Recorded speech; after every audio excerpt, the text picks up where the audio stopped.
انسان مکلفیت دارد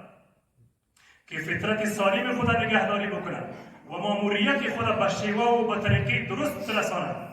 به دین الله خود را آگاه بسازد و آن را به هم جنسان خود برساند. اول ما مکلفیت داریم که خود به دین الله آگاه بسازیم و باز ای را به بنی نوع خود، به انسانها ای را برسانیم و این امور به طریقه صحیح و درست زمانی ممکن می شود که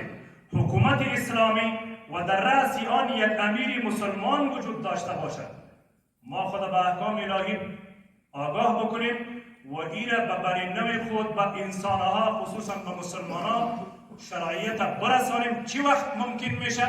که ما نظام اسلامی و سیاسی داریم در رأس یک امیر مسلمان وجود داشته باشد. اسمی که لله الحمد امروز ما از یک امارت اسلامی و نظام اسلامی برخوردار هستیم و امیری که